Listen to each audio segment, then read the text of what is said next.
Olá, meu nome é Flávia Diana e você está no canal Bases da Físio. Hoje vamos começar a parte 1 do vídeo sobre comunicação terapêutica. É um tema que eu venho mergulhando bastante e que eu gosto bastante de debater com outros profissionais de saúde. O quanto a comunicação, às vezes, ela é mais importante do que uma técnica propriamente dita para um paciente. Ao começar, nós vamos falar um pouco sobre a mudança de comportamento para a mudança de desfecho do paciente. Entendam que, vamos supor, todo mundo sabe que faz mal fumar, não sabe? Todo mundo sabe que fumar é um hábito prejudicial à saúde, que pode trazer câncer pulmonar, até mesmo outros cânceres, pneumonia. Se você tiver uma gripe, você pode agravar o seu quadro por conta do fumo, lesões que são irreversíveis através do fumo. Mas ainda assim, pessoas fumam. Por quê? Porque para você deixar de fumar, para você ter uma mudança de comportamento, você tem que ter algo que mexa com sua emoção, com você, para que isso leve você a ter essa nova linha de raciocínio. O que acontece? Muitas das vezes, nós, trazendo aí para a área de fisioterapia, queremos que, por exemplo, o paciente faça exercício, certo? Todo mundo sabe também que ser sedentário é ruim, todo mundo sabe que fazer exercício é bem para a saúde, melhora o sono, melhora o rendimento no trabalho, melhora o seu humor, melhora a sua autoestima, enfim, tudo isso. Mas nem todo mundo faz exercício físico, mesmo sabendo de todos esses benefícios. Então, para agregar isso para o nosso paciente, nós não temos que somente trazer em relação a impor o tratamento para ele, e sim fazer com que ele perceba, com que haja uma mudança de comportamento.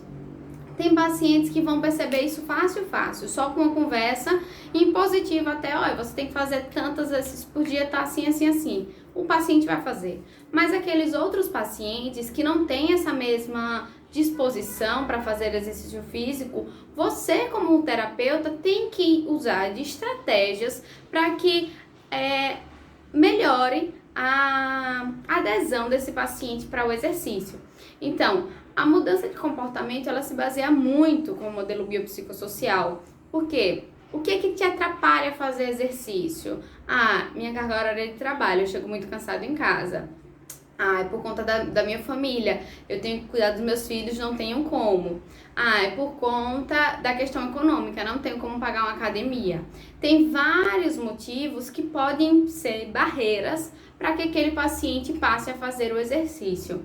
E aí, você utilizando do modelo biopsicossocial, ou seja, uma abordagem multidimensional com esse paciente, a probabilidade dele ter uma adesão ao exercício é muito maior, certo? Então, lembrem-se que mudança de comportamento não é uma coisa simples, não é uma coisa fácil e não é uma coisa de outra pessoa para você. A outra pessoa pode ser usada, na verdade, como ferramenta para ajudar a impulsionar, mas quem muda realmente o comportamento é o paciente. Você tem que utilizar de estratégias de comunicação, de persuasão e até mesmo estratégias de mobília no sentido de local, para que ele tenha essa aptidão a fazer o exercício físico. Então, a primeira informação que eu quero deixar na cabeça de vocês é que mudança de comportamento não é uma coisa fácil e não é feita de forma impositiva. Se você chegar para qualquer pessoa que fuma e diga, pare de fumar, isso faz mal por causa disso, você pode acontecer isso, ela não vai parar de fumar. Porque é uma coisa impositiva, é de você para ela. E não adianta de você para ela, tem que ser dela para ela mesma. Você pode ser usado como ferramenta. Flávia, mas e agora? Eu quero que meu paciente faça exercício e eu não posso dizer a ele, faça exercício, não posso ser impositiva. Como é que eu vou fazer com que ele faça exercício se eu não for impositiva? Primeiro, a primeira coisa a se fazer com o seu paciente é você criar uma aliança terapêutica. Vou elucidar um pouquinho do que é a aliança terapêutica, tá? A aliança terapêutica não é você virar amiguinho ou amiguinha do seu paciente. É que o paciente tenha confiança no que você fala. E como você faz com que a aliança terapêutica cresça, né? Depende de paciente para paciente. Tem pacientes que, se você se portar como algo superior, ou seja, um doutor, uma pessoa que está ali acima porque tem conhecimento bererê, às vezes isso vai gerar uma aliança terapêutica, porque ele vai pensar, essa pessoa sabe mais do que eu, então eu vou seguir a linha de raciocínio dela. outros não. Outros pacientes, você tem que ficar tete a tete, você tem que procurar se alinhar com o paciente, procurar mostrar a ele que o papel dele é importante para mim, é importante e eu me preocupo com a melhora dele, eu me preocupo com o crescimento dele dentro da fisioterapia, da qualidade de vida dele, das atividades de vida diária dele, entendeu? Então essa aliança terapêutica ela é criada por vários aspectos ao depender do paciente. Algumas estratégias que podem ser utilizadas nessa aliança terapêutica são: a primeira é o espelhamento. O que é o espelhamento? Se traz em forma de empatia, ou seja, se uma pessoa está te contando uma história triste, de um familiar que faleceu, de uma doença grave, você vai estar sorrindo? Não, você vai estar compadecido pelaquela história. Então, se você espelhar a emoção, ele vai dizer, ó, esse cara ou essa mina, ele entende o que eu tô passando, ele tá conseguindo sentir a minha dor.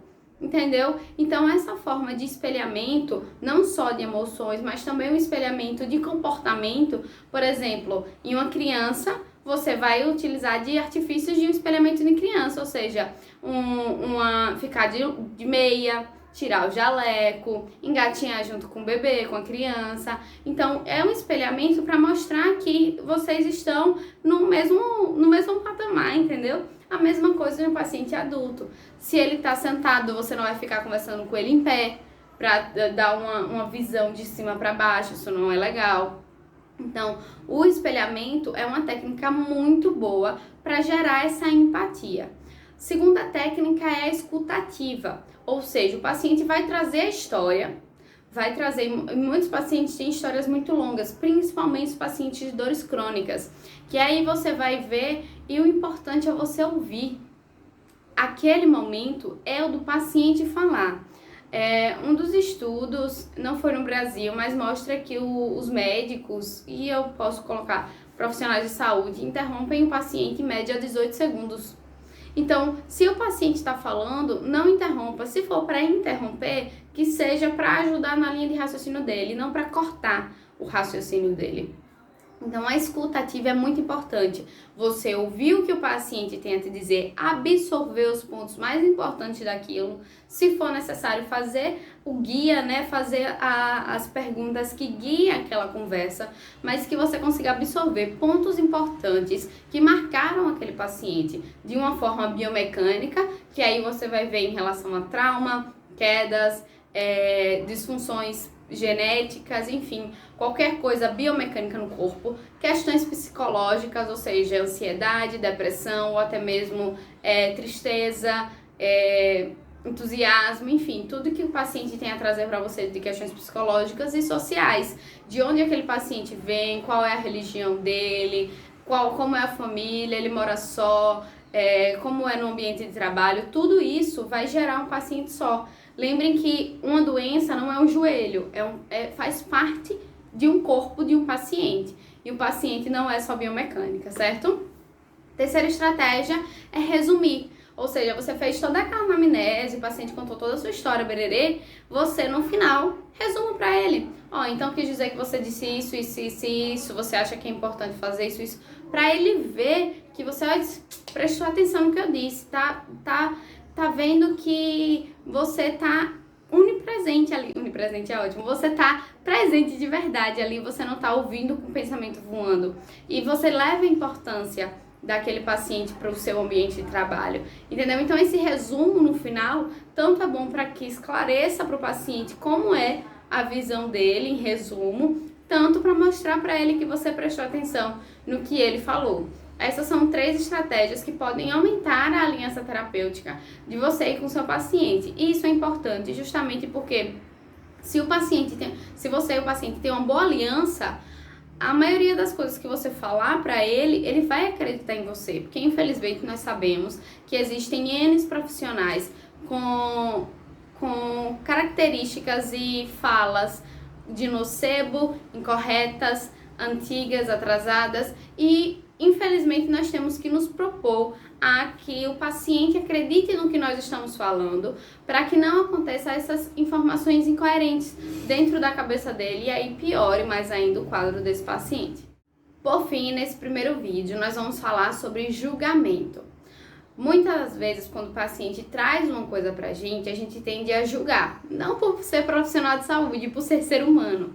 O ser humano em si, ele é julgador, né? A gente gosta de julgar tudo e a todos, né? Não é pra menos que o BBB faz tanto sucesso.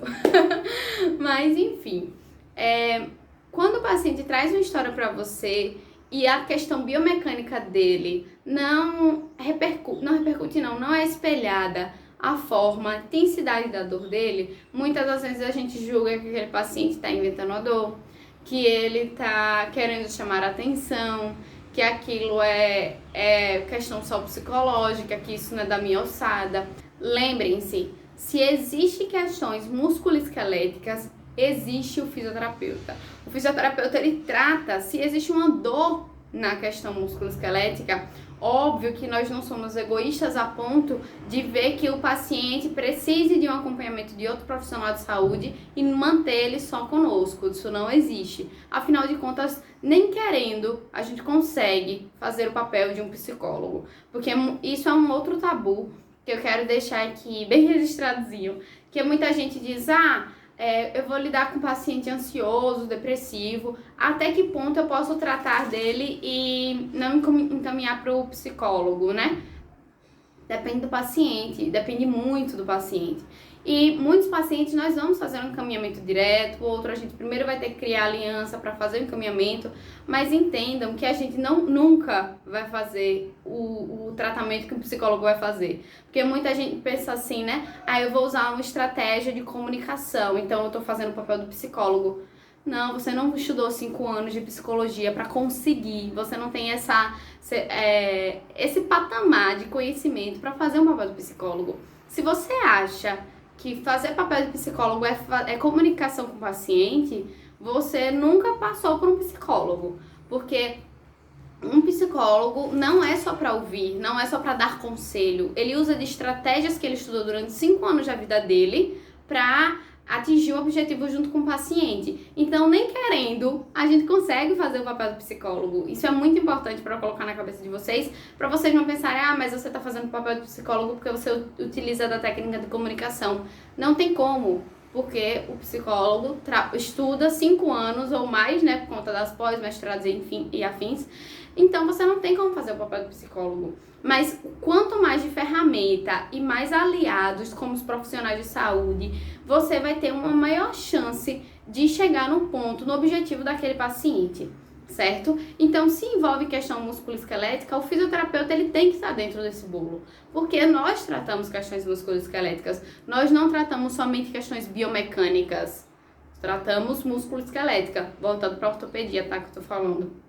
Então, lembrem-se que usar estratégias de comunicação e não julgar o que o paciente está trazendo como uma coisa absurda é importante. Ser empático, ser positivo, trazer sempre a melhora, mesmo que seja pequena para o paciente, para que ele reconheça, olha, eu percebi que eu estou entrando melhor no carro, ótimo, faça uma festa, compartilhe a alegria dele, ou a sua alegria com ele, para que essa empatia, essa aliança, essa felicidade em si, essa emoção seja muito maior, certo? Essas foram algumas dicas de comunicação. O próximo vídeo é a parte 2 dessa linha, né, de comunicação. Espero que vocês tenham gostado. Qualquer dúvida, pode deixar aqui nos comentários no YouTube, deixa o seu like, se inscreve no canal. E também qualquer coisa, se vocês tiverem dúvida ou quiserem me seguir no Instagram, é @Flavia_Diano com 2 A no final, certo? Um grande beijo e até o próximo vídeo.